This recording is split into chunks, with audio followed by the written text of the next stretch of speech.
사무엘상 2장 1절부터 11절까지 말씀입니다. 구약성경 사무엘상 2장 1절부터 11절까지 말씀 보겠습니다.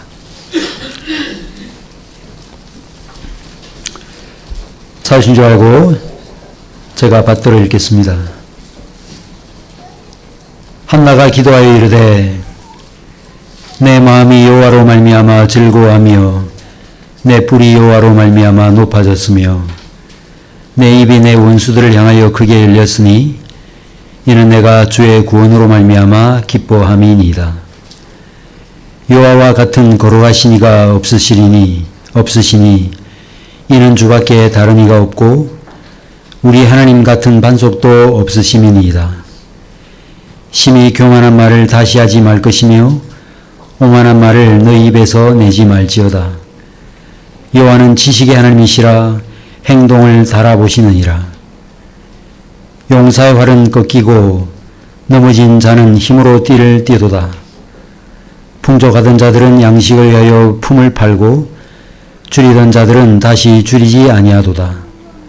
전에 임신하지 못하던 자는 7을 낳았고 많은 자녀를 둔 자는 쇠약하도다. 여호와는 죽이기도 하시고 살리기도 하시며 수오로에 내리기도 하시고 거기에서 올리기도 하시는도다. 여호와는 가난하게도 하시고 부하게도 하시며 낮추기도 하시고 높이기도 하시는도다. 가난한 자를 진토에서 일으키시며 빈궁한 자를 거름더미에서 올리사 귀족들과 함께 앉게 하시며 영광의 자리를 차지하게 하시는도다. 땅의 기둥들은 여호와의 것이라 여호와께서 세계를 그것들 위에 세우셨도다. 그가 그의 거룩한 자들의 발을 지킬 것이요 악인들을 흑암 중에서 잠잠하게 하시리니 힘으로는 이길 사람이 없음이로다. 여호와를 대적하는 자는 산산이 깨어질 것이라 하늘에서 우레로 그들을 치시리로다. 여호와께서 땅끝까지 심판을 내리시고 자기 왕에게 힘을 주시며 자기의 기름 부음을 받은 자의 뿔을 높이시리로다 하니라.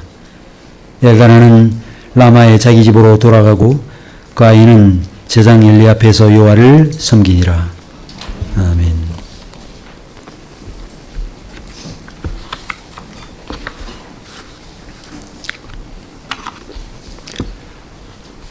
함께 읽은 본문은 사무엘서 중에 한 부분입니다. 우리가 이 책을 사무엘이라 부르는 것은 역사의 전면에 가장 먼저 등장하는 인물이 사무엘이기 때문입니다.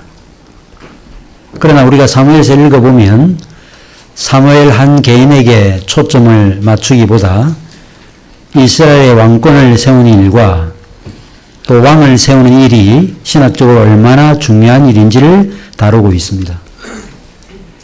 시기적으로 보면 중앙 집권적 체제를 갖추고 있지 않았던 사사시대로부터 시작해서 이스라엘의 왕권이 견고하게 세워질 때까지의 모든 시기를 다 포함하고 있습니다.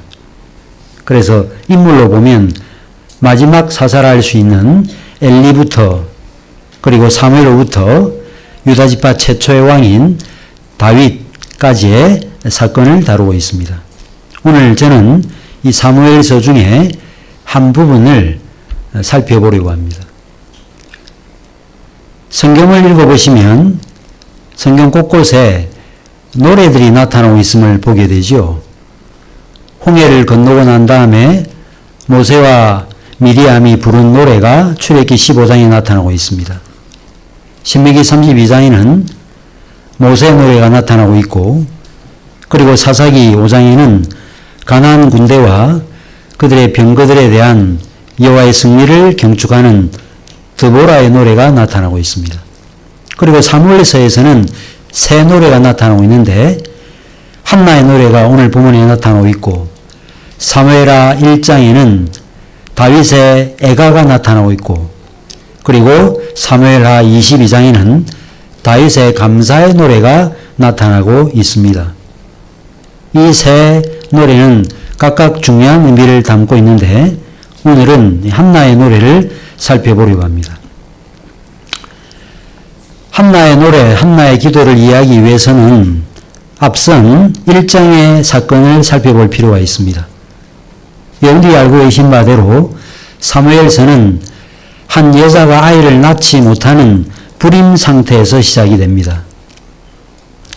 그런데 이 한나가 불임 상태에서 하나님께 간구했는데 하나님께서 한나를 불쌍히 여기셔서 아들을 주셨습니다. 그런데 한나가 서원해서 아들을 얻게 된 이 일은 단지 그냥 한 여인의 불임 상태를 하나님께서 너무 불쌍히 여기셔서 아들을 주신 그런 사건 정도만이 아닙니다. 기독교가 단지 인생의 어려운 문제를 해결해주는 종교라고 하면 기독교나 불교나 세상 기타 다른 종교와 크게 다를 바가 없을 것입니다. 용화자는 절에 가서 불공을 드리면 아이를 낳는 일들도 일어나는 것입니다. 하나님께서 엘가나와 한나 부부에게 사무엘을 주신 이유는 궁극적으로 이스라엘 백성들에게 왕을 주시기 위함이었습니다. 이것은 유대인의 왕이신 예수님을 보내시기 전에 불임 상태에 있었던 사가랴와 엘가나, 엘리사벳 부부에게 이 세례 요한을 주신 것과 매우 유사합니다. 그러면 한나의 기도를 우리가 어떻게 이해해야 되는가? 우리는 보통 이런 내용들이 나타나면 실제로 그냥 읽고 지나가지요. 대충 그런 내용이 모양이다 라고 그냥 지나가지 이런 내용들을 속속들이 깊이 이해하려고 하는 노력을 하지 않는 경우들이 참 많습니다. 그러나 이제 여러분들이 살펴보시겠지만 이런 한나의 노래는 매우 깊은 의미를 담고 있습니다. 먼저 우리가 이 노래를 이해하기 앞서서 염두에 둬야 될 일은 한나가 이 기도를 한 시기가 사무엘을 낳은 직후가 아니라는 것입니다. 그냥 성경을 언뜻 읽으면 사무엘을 낳고 난 다음에 직후에 너무 감사해서 기도한 것처럼 그렇게 생각하고 많은 분들이 실제로 그렇게 이해하는데 성경은 그렇게 말하지 않고 있죠. 만약에 사무엘을 낳은 직후에 한나가 이 기도를 했다면 이 기도는 어디에 위치해 오른가 하면 1장 20절 이후에 배치해야 맞습니다. 20절을 보시면 1장 20절에 한나가 임신하고 때가 이름에 아들을 낳아 사무엘이라 이름하였으니 이는 내가 여호와께 그를 구하였다 함이더라고 되어 있죠. 만약에 이 기도가 아이를 낳고 난 다음에 했던 감사의 기도라면 여기에 위치해야 돼요. 근데 이어지는 21절 이하를 쭉 보시면 여러 가지 일들을 언급하고 있습니다. 한나가 여호와께 구하여 사무엘을 얻고 난 다음에도 몇 가지 일들이 나타나고 있습니다. 아이 사무엘에 젖을 떼고 나서 실로에 있는 성소로 데려와서 엘리 제사장에게 아이 사무엘을 인도하고 난 다음 라마로 돌아갈 준비를 마친 다음에 이 기도를 드린 것으로 되어 있고, 그리고 오늘 본문 2장 11절에 엘가나는 라마의 자기 집으로 돌아가고 그 아이는 제상 엘리 앞에서 여호와를 섬겼다고 되어 있죠. 그러니까 어느 정도 컸고 그 다음에 젖을 뗐고 그 다음에 웬만큼 말귀를 알아듣고 그 다음에 성전에서 섬길 만한 이런 상태가 되었을 그때 사무엘을 데리고 갔고, 그리고 난 다음에 한 기도가 한나의 노래라는 것입니다. 아마 우리 가운데 이런 사실을 놓쳐버리고 그냥 낳고 난 즉시 감사의 기도를 한 것으로 생각하는 분들이 있다면 앞으로 성경을 주의 있게 살피실 필요가 있을 것입니다.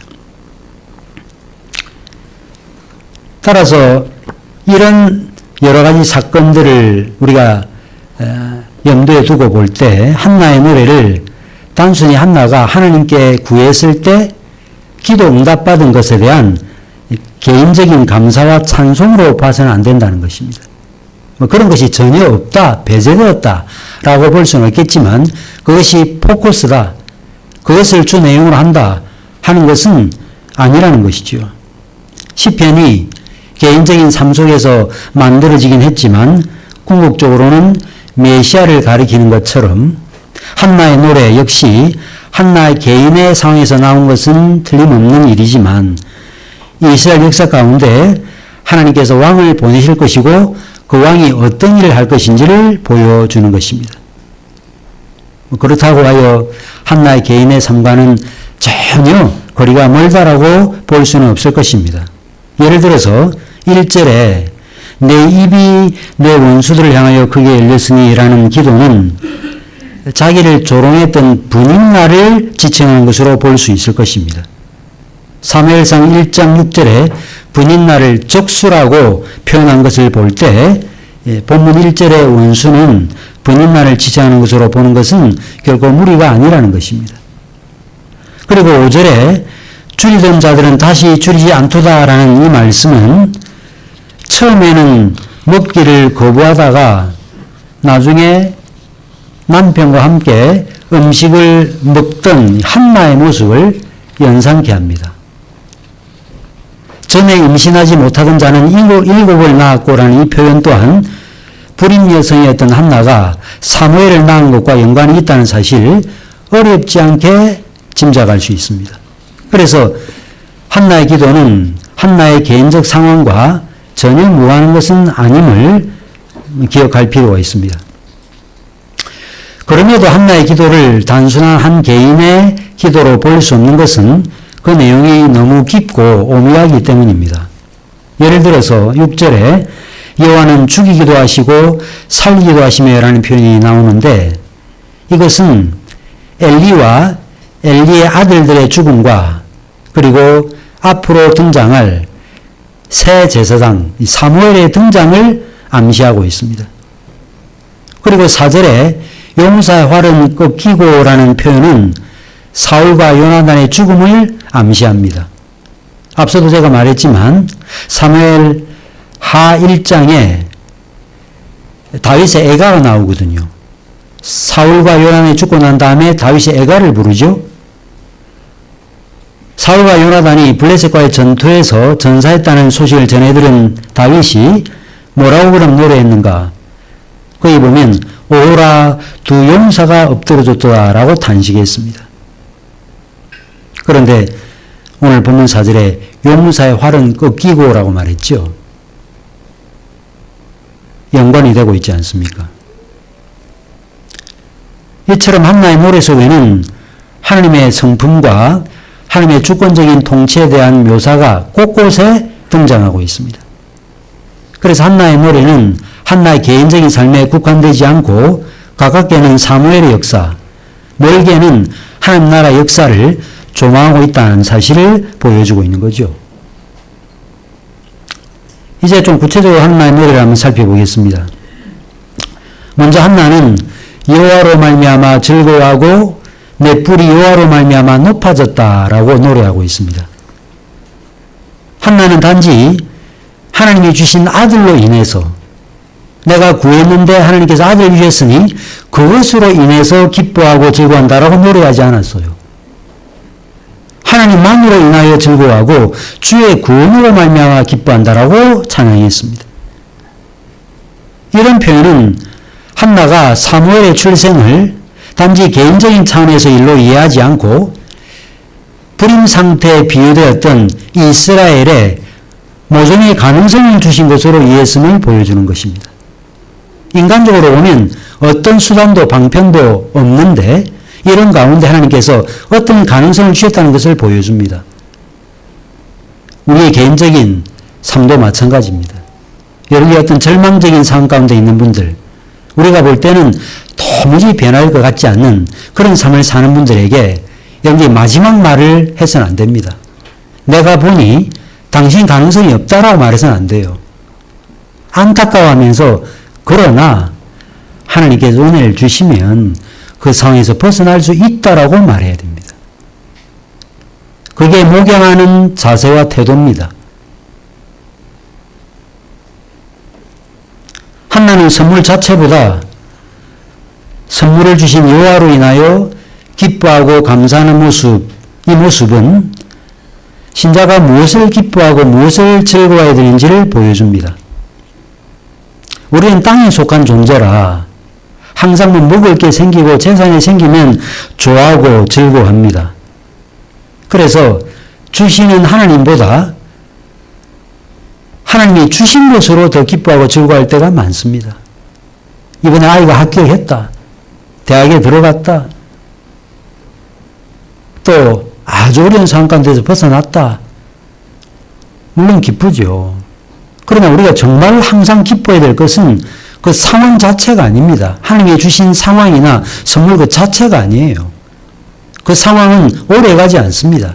시간이 지나면 또 어려워집니다. 따라서 우리가 노래하고 찬양해야 될 궁극적 대상은 하나님 그분 자신이죠. 언제든지 내가 주로 인하여 기뻐하고 즐거워한다. 이 자세와 태도가 가장 기본적인 신자의 자세와 태도여야 된다는 거죠. 바울이 빌립보서에서 내가 말하노니 기뻐하라. 내가 다시 말하노니 기뻐하라. 계속해서 기뻐하라고 말했던 것은 상황과 형편이 기뻐할 만한 상황과 형편이었기 때문이 아니었습니다. 전혀 관계가 없었어요. 하박국 선지자 노래 많은 분들이 찬양하는데 포도나무에 소출이 없고 뭐가 없어도 결국은 뭘 노래합니까? 여호와로 인하여 기뻐하고 즐거워한다 그랬잖아요. 한나는 이런 자세와 태도를 보여줬던 것입니다. 한나의 노래에서 특별한 표현은 내 뿔이 여호와로 말미암아 높아졌다는 표현입니다. 뿔이 높아졌다. 뿔은 권세와 영광의 상징입니다. 그런데 이 뿔이 그냥 높아진 게 아니고 여호와 때문에 여호와로 인하여 높아졌다고 되어 있죠. 가련한 처지에 있던 자신을 높여주신 것에 대한 찬양입니다. 자신의 대적 분인나로부터 멸시를 받고 조롱을 당했지만 하나님께서 상황을 완전히 반전시켜 주셔서 자신을 높여주신 것을 찬양하고 있습니다. 그런데 10절 하반절에 뿔이라는 표현이 또 나타나고 있습니다. 자기 왕에게 힘을 주시며 자기 기름 부음 받은 자의 뿔을 높이시려다 라고 찬송했습니다. 자기 왕이란 사실은 한나라의 왕이 아니고 하나님께서 세우시는 왕이죠. 기름 부음 받은 자입니다. 그래서 사무엘서에서는 다름 아닌 다윗이 기름 부음 받은 자로 등장합니다. 그래서 잘 보시면 사무엘상 16장에 사무엘상 17장은 골리앗과의 싸움을 묘사하는 장이죠. 바로 그 전 사무엘상 16장을 보면 다윗이 기름 부음을 받고 난 다음 사울에게서는 여호와 영이 떠나버리고 악령이 임하게 되고 이 때문에 기름 부음을 받은 다윗이 수궁을 타서 사울의 악령을 쫓아내는 그런 사건이 나타나고 있죠. 사울이 높이 들렸다가 떨어지고 다윗은 사람 측에도 못 끼어서 왕이 될 만한 인물을 데려오라고 그랬는데 다윗은 그 현장에 있지도 않았습니다. 그런데 하나님의 섭리 가운데 그가 집으로 오게 되고 왕으로 기름 부음을 받게 된 것입니다. 이처럼 한나는 하나님께서 자신에게 사무엘을 주신 기쁨, 아들을 얻었다는 그 기쁨을 넘어 하나님께서 주실 기름 부음 받은 왕을 바라보았습니다. 이것은 한나의 시야가 얼마나 넓었는지를 보여줍니다. 우리 그리스도인들도 시야가 넓어야 돼요. 비록 유한한 인생을 살지만 우리의 시각은, 우리의 시야는 매우 넓어야 됩니다. 지난 주일 낮에도 말씀드렸지만 교회가 뭔가 하는 이 분명한 인식이 어떤 교회가 되어야 되는가 하는 이 생각을 갖게 만듭니다. 하나님 나라의 가치를 구현하는 것이 뭔가? 왜 하나님께서 이 땅에 교회를 세우셨는가? 외롭고 힘드니까 서로 그냥 의지하고 서로 돌아보라고 공동체를 세우셨는가? 그렇지 않다는 거죠. 물론 그것이 하나의 부수적인 이유가 될 수 있겠지만 보이지 않는 하나님의 나라를 눈에 보이는 형태로 드러내어 믿지 않는 이들을 하나님께로 돌아오게 만드는 이 일로 교회가 부름받았다는 것을 보여주는 것입니다. 그 가치를 알 때 우리가 어떤 일을 해야 되고 어떤 일에 집중해야 되고 어떤 방식으로 그 일을 이루어가야 될지에 대한 구체적인 대답을 우리는 성경을 통해서 갖게 되는 것입니다. 한나는 자신이 높아진 뿔을 기뻐하는 것을 시작했다가 마지막에는 메시아의 높아진 뿔을 노래하는 것으로 끝내고 있습니다. 이처럼 한나의 노래는 1절과 10절이 감싸고 있고 그 다음에 사무엘서의 처음과 끝은 한나의 노래와 다윗의 노래가 위치하고 있습니다. 한나의 노래, 다윗의 감사시, 이것이 사무엘서 전체를 감싸는 봉투 구조로 되어 있다 그 말이죠. 결국 한나의 노래와 다윗의 감사시를 빼버리면 그 내용이 무슨 내용인지 몰라요. 한계가 없잖아요. 이쪽부터 저쪽이 뭔지에 대한 경계선을 알게 될 때 어떤 방식으로 이 내용을 이해될지를 알게 되잖아요. 그런데 다윗의 노래가 나오는 사무엘하 22장 51절에서 다윗은 이렇게 노래합니다. 여호와께서 그의 왕에게 큰 구원을 주시며 기름 부음 받은 자에게 인자를 베푸시며 영원하도록 다윗과 그 후손에게로다 하였더라고 노래를 마무리했습니다. 이것은 왕이 곧 기름 부음 받은 자요, 왕은 곧 다윗과 다윗의 후손임을 보여주고 있습니다. 그래서 한나의 노래는 다윗과 다윗의 후손과 연관이 되고 이 한나의 노래와 같은 성격을 가진 마리아의 노래에서는 예수 그리스도와 연결이 돼요. 누가복음 1장에 나오는 마리아의 노래를 보세요.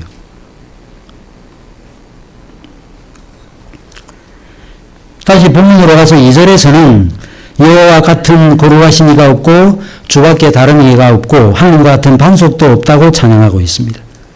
여기 거룩하신 이는 누구를 가리킬까요? 당연히 하나님을 가리키겠죠. 그런데 9절에서 그의 거룩한 자들의 발을 지키실 것이오라고 할 때 그의 거룩한 자들은 누구를 가리킬까요? 당연히 우리들, 하나님의 은혜를 입은 거룩한 성도들을 가리킬 것입니다. 거룩하신 하나님은 거룩하심의 은혜를 입은 성도들의 발을 지키십니다. 그분은 우리의 모든 것들을 지키시고 지금도 우리의 인생길을 등불처럼 밝히시고 우리의 삶을 인도하시는 것입니다. 이것에 대한 믿음이 있는 사람은 작은 일이 났을 때 일이 일비하지 않습니다. 좀 어려움이 있다고는 절망하고 조금만 기쁘면 막 하하하 하고 그러지 않는다는 것입니다.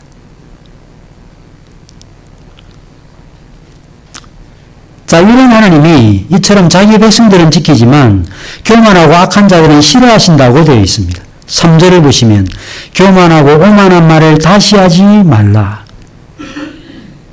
본인과 같은 사람, 가깝게는 그런 사람은 염두에 둔 말이에요. 정실을 한나 너는 아이 못 뺐지. 나는 아이 가졌어. 너 나한테 까불지 마. 이런 식의 말을 했던 거죠. 그래서 한나의 마음이 상했잖아요. 그러니까 엘가나가 어떻게 했습니까?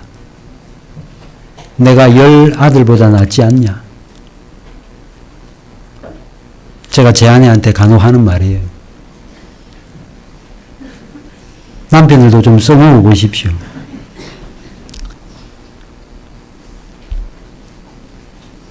교만과 오만은 죄의 근원으로서 시편과 잠언에서는 하나님께 대항하는 죄라고 말하고 있습니다.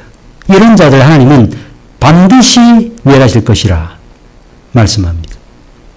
9절이 그거죠.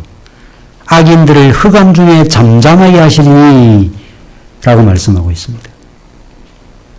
그런데 하나님은 그냥 멸하시는 것이 아니라 3절 하반절에 묘사된 바와 같이 사람의 행동을 달아보시고 멸하세요. 무턱대고 멸하시지 않습니다. 달아보신다. 다니엘서도 나타나지요? 달아보십니다.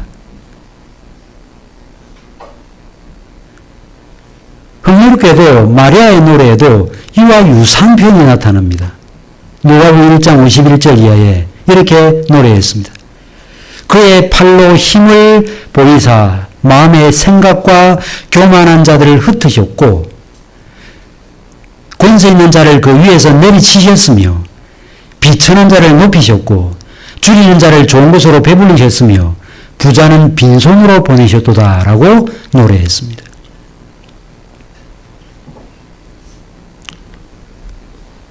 사절 이하에서는 활은 꺾이지만 약한 자는 힘을 가지게 되며 빵이 풍족하던 자들은 배고프게 되지만 이 배고픈 자들이 오히려 배부르게 될 것이라고 노래하는 내용이 나타나고 있습니다. 그리고 또 어떤 표현이 나타나는가 하면 임신하지 못하던 자들은 자녀를 낳지만 많은 자녀를 둔 어머니는 오히려 쇠약해진다라고 노래했습니다.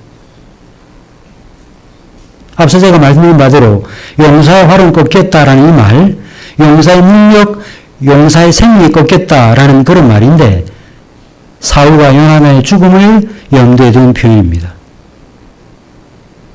어쨌든 이런 면에서 볼 때 본문 4절, 5절 말씀은 이처럼 이 사울과 다윗의 인생이 반전될 것을 묘사하는 말씀으로 볼 수 있을 것입니다. 하나님이 그렇게 하신다는 거예요.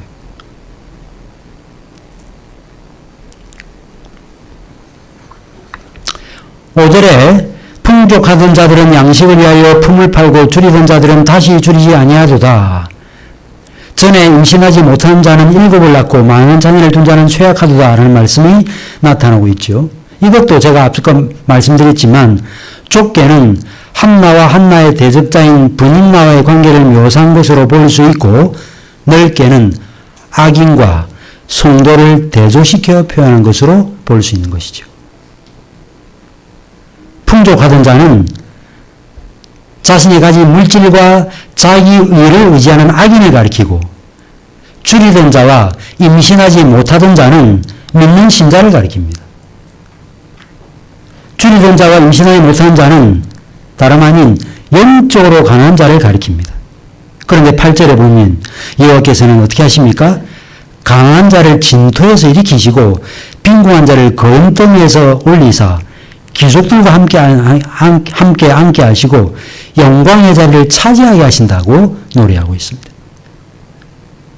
이처럼 한나의 노래는 용사와 넘어진 자, 풍족한 자와 가난한 자 사이의 역전을 그 주제로 하고 있습니다. 브닌나와 한나, 엘리와 사무엘, 그리고 사울과 다윗의 삶의 반전이 이 내용을 구체적으로 보여주고 있는 거죠. 엘리가 가라앉고 사무엘이 등장하는 것도 마찬가지입니다. 이런 말씀들을 보면 하나님이 가진 자와 풍족한 자는 무조건 낮추시고 줄인 자와 강한 자는 무조건 높이시는 그런 분이라고 오해할 수 있습니다. 성경의 하나님은 강하고 약한 자들의 편을 무조건 드시고 힘있고 가진 자는 무조건 낮추시는 약자 편에만 서시는 그런 분으로 오해해서는 안 될 것입니다. 성경에서 말하는 가난하고 힘없는 자는 경제적인 상태를 가리킨 게 아니고 잘 아신 바대로 자기를 신뢰하지 않는 영적인 상태를 가리킵니다. 우리가 잘 아는 산상순의 말씀이 그거 아닙니까? 심령이 가난한 자가 복이 있나니라는 이 말씀은 바로 이것을 우리에게 보여주고 있는 것입니다. 한나는 자신의 노래에서 임신하지 못하고 가난하고 빈핍하며 약하지만 신실한 자들에 관해서는 10번을 언급하고 있고 강하고 오만한 자에 대해서는 4회 언급했습니다. 그런데 한나는 자기 자신을 이 강한 자에 포함시켰습니다. 자신이 가난하다는 거예요. 영적으로 가난하다. 내가 아무리 세상적으로 잘났고 떵떵거릴 만한 해도 내가 얼마나 못난 자인지에 대한 인식을 분명히 갖고 있다는 것입니다. 이게 너무 중요합니다. 저는 이거를 100번 강조하고 싶습니다. 특별히 외적으로 모든 면에서 큰 어려움이 없는 분들은 이 사실을 놓쳐서는 안 될 것입니다. 다윗도 자신을 사위 삼으려고 사울이 신하를 보냈는데 그 신하에게 뭐라고 말했는가 하면 나는 가난하고 천한 사람이라고 말했어요. 대통령의 사위감이 된다는 것 얼마나 영광스러운 일이에요. 그리고 그런 사람이 아무나 되겠습니까? 그러지 않잖아요. 그런데 다윗은 나는 가난하고 천한 사람이라고 말했습니다. 아울은 나는 본래 사람이 아니라 그랬어요. 이사야서에서는 이스라엘 가리켜 지렁이 같은 너 야곱이라고 말했습니다. 교만은 이런 영적인 자세와 태도에서 떠나는 것이 교만입니다. 그 순간 교만한 거예요. 뭐 조금 했다고 뭘 좀 안다고 나름대로 뭐 위치가 주어졌다고 뭐 된 것처럼 착각하는 것은 영적인 교만이 아닐 수 없는 것입니다. 여러분은 어떤 사람입니까? 여러분 어떤 사람이죠? 영적으로 강한 사람입니까? 아니면 부유한 사람입니까? 하나님은 영적인 비참함 때문에 주를 의지하는 자를 높이십니다. 영적인 파산 상태에 있는 우리에게도 소망이 있는 것은 하나님이 그런 분이기 때문이죠. 한나는 이런 하나님을 노래하면서 6절에서 자기 신앙 고백의 절정을 다음과 같이 노래했습니다.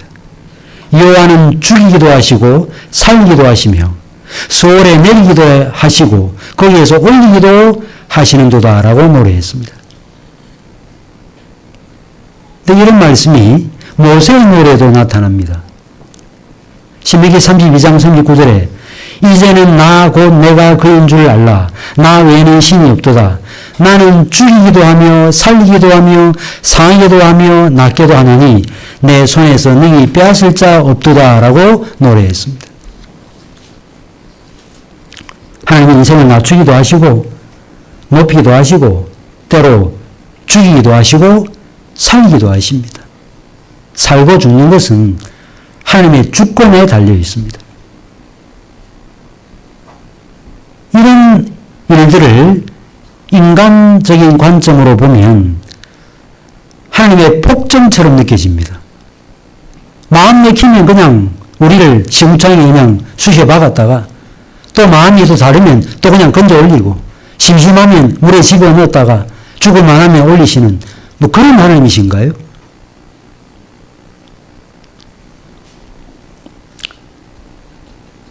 우리는 이런 일 때문에 때로 하나님의 주권에 한가합니다.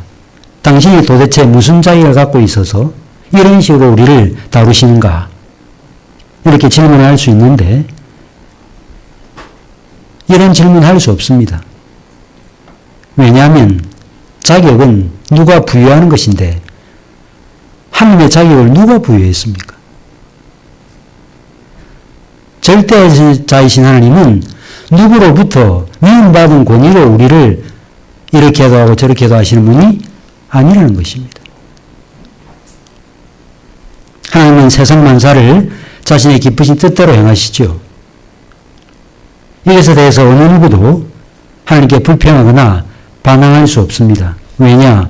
하나님은 그럴 수 있는 주권을 갖고 있는 분이기 때문입니다. 여러 번 말씀드렸지만 우리는 자유롭다고 하지만 우리가 행한 일에 책임을 져야 돼요. 하나님은 책임으로부터 자유로운 분이십니다. 어떤 일을 잘못해서 책임을 져야 될 일도 하지 아니하시거니와 가정이지만 설사 하셨다 하더라도 책임지시는 분이 아니세요.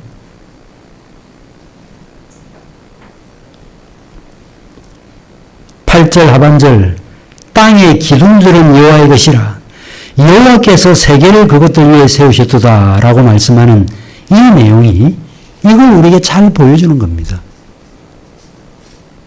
여러분 신기하지 않습니까? 지구에서는 위에 있는 것이 떨어지는데 왜 우주에서는 지구에 몇십 배, 몇백 배 되는 그런 태양과 같은 여러 셀 수도 없는 행성들은 왜 안 떨어지고 있습니까? 설명해 보세요. 어쩌다가 보니 우연히 그렇게 됐네? 그게 설명이 되는 이야기입니까? 하나님은 이 세상의 모든 일을 주관하시는 주권자이십니다. 우리의 눈으로만 보면 세상에서 일어나는 일들, 인간의 힘과 지혜와 능력에서 나오는 것처럼 보입니다.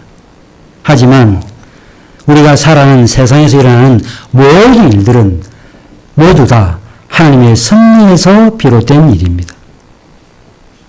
따라서 한나의 노래는 하나님의 주권을 높이고 찬양하는 노래요. 사무엘서는 구체적으로 하나님께서 어떻게 부한 자를 낮추시고 강한 자를 높이시는지, 그리고 어떻게 강한 자를 죽이시고 약한 자를 살리시는지를 보여주는 이야기라고 할 수 있겠습니다. 이 내용을 놓쳐버리면 스토리를 이해하는데 그 스토리가 담고 있는 의미를 모르는 거예요. 철로역정 책에 나오는 바 스토리는 쭉 읽는데 그 스토리가 뭘 의미하는지를 모르는 것과 같은 것입니다.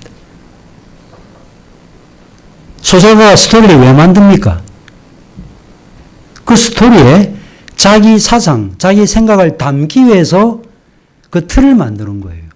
그런데 그 소설가의 사상, 그 생각을 모르면 참 재밌구나. 근데 뭘 말하지? 도대체 이 이야기가 어떤 메시지를 주지라고 물으면 대답을 못하는 거죠. 성경을 그렇게 읽어서는 안 됩니다. 근데 우리는 스토리에는 능한데 스토리가 뭔 이야기를 하는지에 대한 이해를 갖는 일에는 우리가 좀 미미하죠. 우리가 좀 열심을 해서 내야 됩니다. 오랫동안 신앙생활을 하면 그냥 이렇게 막 읽고 조금만 어려우면 막 치워버리고 못하고 그러지 말고 그 내용들을 꼼꼼히 읽고 주석이나 혹은 다른 성경 자료의 도움을 받아서 그 내용의 의미를 깨우쳐야 되는 것입니다. 왜 중요합니까? 그런 내용들을 알아야 믿음이 견고해집니다. 믿음이 허공에서 자라는 게 아니에요. 생명의 양식을 내 영혼 안에서 받아들이고 소화해야 됩니다. 그래야 믿음이 강해지는 거지. 그냥 매번 예배 나오고 참석하고 들을 때는 알 것 같고 돌아서면 모르고 이러기를 수십 년 동안 반복하시면 믿음이 자랄 수 없는 것입니다. 하나님의 주권과 관련해서 항상 나오는 질문은 하나님께서 세상 만사를 자신의 뜻대로 행하신다면 인간은 곡두가시에 불과한 게 아닌가 하는 것이죠. 과연 그렇습니까? 하나님께서 어떤 사람에게 은혜를 주십니까? 한번 대답해 보세요. 하나님이 어떤 자에게 은혜를 베푸시죠? 대답이 여러 가지 될 수 있겠지만 간단하게 말하면 하나님을 의지하는 자에게 은혜를 주시죠. 그죠? 근데 그 의지하는 믿음은 누가 주십니까?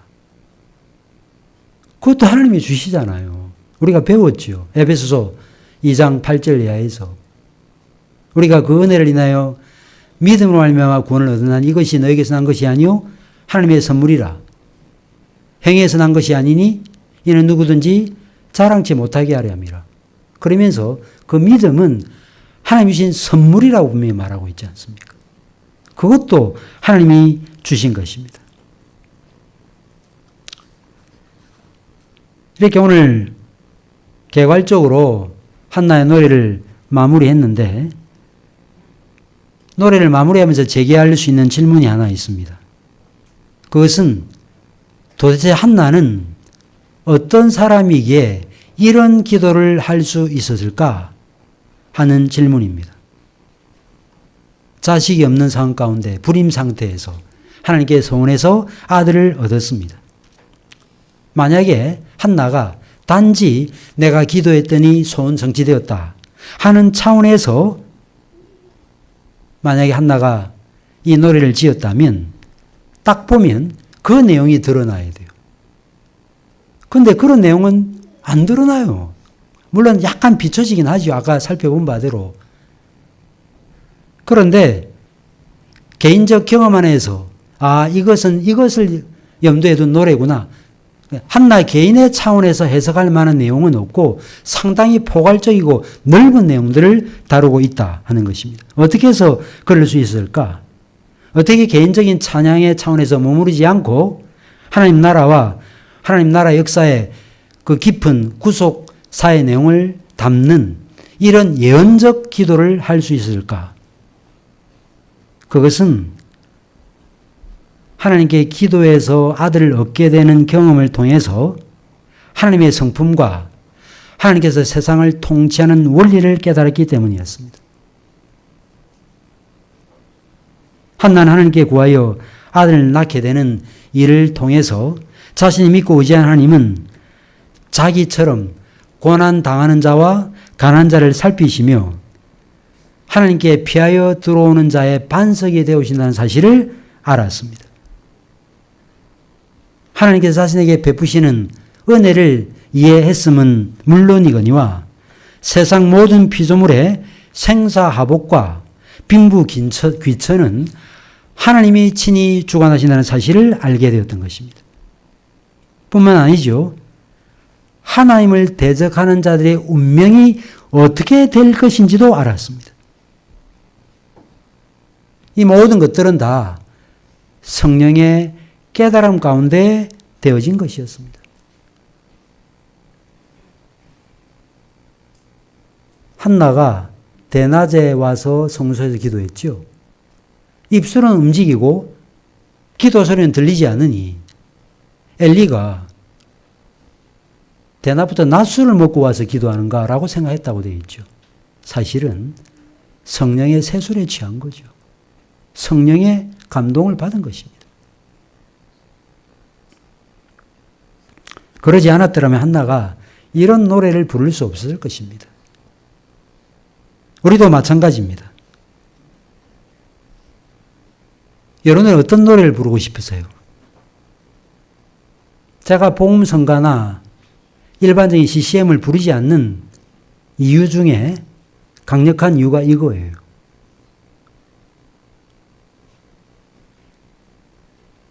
신자가 하나님을 어떤 분으로 알고 경험하냐에 따라서 찬양의 내용이 바뀝니다. 한 사람의 기도와 찬송의 내용은 그 사람이 하나님을 어떤 분으로 알고 경험했는지를 보여주는 거울과 같아요. 낮에 내처럼 밤엔 달처럼 그렇게 살 수 없을까? 오주여 나를 도와주소서. 부를 수 있는 찬송입니다. 로마서 7장에 오라 나는 공고한 사람이로다 이 사망에서 누가 나를 건져내랴 탄식할 수 있죠. 근데 탄식에서 나아가야죠. 이런 인생들을 채워주시는 분은 하나님이다라고 노래해야죠, 좀.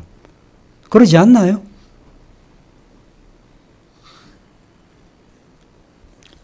한나의 노래는 높아진 뿔로 기뻐하면서 시작했다가 메시아의 뿔이 높아지는 것으로 끝이 났습니다. 그리고 마지막에는 여호와께서 전 우주를 심판하실 것이요 당신의 왕에게 힘을 주실 것이고 자기의 기름 부음 받은 자의 뿔을 높이실 것이라고 노래했습니다. 하나님께서 세상 모든 일들을 자신의 주권적인 뜻 가운데 이루어 가시되 이 일을 하나님의 지상 대리자라 할 수 있는 기름 부음 받은 자를 통해서 수행하실 것입니다. 사무엘서에서는 그가 누구냐? 다윗이고 진정한 왕은 다윗의 후손이신 예수 그리스도죠. 근데 이 왕을 누가 보내시고 누가 세우시는가? 시편 2편에 나타나죠. 내가 내 아들을 거룩한 산 시온에 세웠다. 성부께서 성자를 세우신 것입니다. 그래서 자기 왕, 자기의 기름 부음 받은 자라는 이 표현은 왕을 임명하는 임명권자가 여호와 하나님이심을 보여주는 것입니다. 한나는 자기 아들 사무엘을 왕이나 기름 부음 받은 자로 세우실 것이로 생각하지 않습니다. 다만 자신이 낳은 아들 사무엘이 자신이 노래하는 왕이요 재판관이신 메시아와 연관관계에 있다는 사실. 다시 말해 자기 아들 사무엘을 통해서 다윗을 보내실 것을 한나는 알았던 거죠. 한나와 엘리가 살았던 사사시대, 모든 것을 잃어버린 영적으로 피폐한 시대였습니다. 언약 백성 이스라엘이 대적 세력인 블레셋에 짓밟힌 시대였습니다. 한나의 노래 표현대로 가난하고 억눌린 상태에 있었다 하는 것입니다. 개인적으로 볼 때 한나도 비슷한 처지에 놓여 있었습니다. 왜냐하면 그의 족수 분인나로부터 고통을 당했기 때문입니다. 하지만 한나는 하나님께서 자신의 불임 상태와 비슷한 이스라엘의 상황을 그냥 두고 보지 아니하시고 회복시키실 것을 깨달았던 거죠. 자기 개인의 경험을 통해서 이스라엘이 어떻게 될 것인지를 깨달았다는 것입니다. 하나님께서 보내실 기름 부음 받은 왕 메시아를 통해서 이루실 일도 깨달았다 하는 것입니다. 그래서 한나의 노래는 뭡니까? 예언이죠. 그래서 오늘 설교 제목이 뭐죠? 예언으로서의 한나의 노래다. 단지 그냥 어떤 주제를 노래하는 그런 노래가 아님을 보여주고 있는 것입니다. 한나는 자기 아들 사무엘이 메시아를 세우는 일을 하게 될 것이요, 기름 부음 받은 자를 세우는 일을 하게 될 것이요, 사무엘에 의해서 기름 부음 받은 다윗이 하나님의 뜻을 세상 가운데 드러낼 것을 내다보고 예언 형식으로 노래를 지은 것입니다. 지금은 비록 원수 나라인 블레셋의 짓밟힘을 당하고 있어도 기름 부음 받은 메시아가 와서 원수의 압제로도 구원하실 것을 알았습니다. 근데 실제로 어떻게 됐죠? 다윗이 등장해서 이스라엘을 블레셋의 손으로부터 구해내잖아요.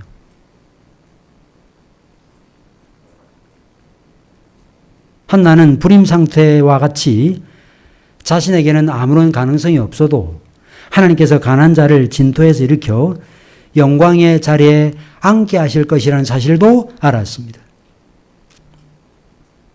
그래서 사무엘서는 경건한 어머니인 한나의 예언이 통일 왕국인 다윗 왕국에서 어떻게 실현될 것인지를 보여주는 책이라고 할 수 있겠습니다. 사랑하는 교회 여러분, 이 저녁 시간 우리가 나왔잖아요. 쉬운 일은 아닙니다. 피곤함이 실 수 있고요. 얼마든지 다른 일 하실 수 있습니다. 근데 우리가 나온 것은요, 의무 수행을 하기 위함이 아닙니다. 이런 하나님을 높이고 찬양하기 위함입니다. 단지 내 기도가 응답되었다는 그 사실만으로 찬양하는 것은 그것은 신자의 자세와 태도라고 할 수 없는 것입니다. 한나는 아들을 주셨다는 이유만으로 찬양하지 않았습니다. 구원의 근원이시며 걸어가시고 한 분밖에 없으신 하나님을 반석이라고 노래했습니다. 여호와 외에는 참 신이 없다고 찬양했습니다. 생명과 죽음의 주권자이며 부한 자들과 가난한 자들의 피를 채우시고 가난한 자들을 돌보시고 신실한 자들을 인도하시는 여호와라고 찬양했습니다. 우리에게 뭘 보여줍니까? 한나가 여호와님을 잘 알았고 그와 깊은 관계를 유지하고 있었음을 보여주는 것입니다. 여러분과 제가 믿는 하나님 어떤 분이세요? 역사의 근원이요 원리이실 뿐만 아니라 원리 그 자체이시고 그 원리를 역사 가운데 펼쳐내시는 분. 그래서 오늘 우리가 살펴봤던 한나의 노래는 원리고 이어지는 내용은 그 원리가 어떻게 드러났는지를 보여주는 거죠.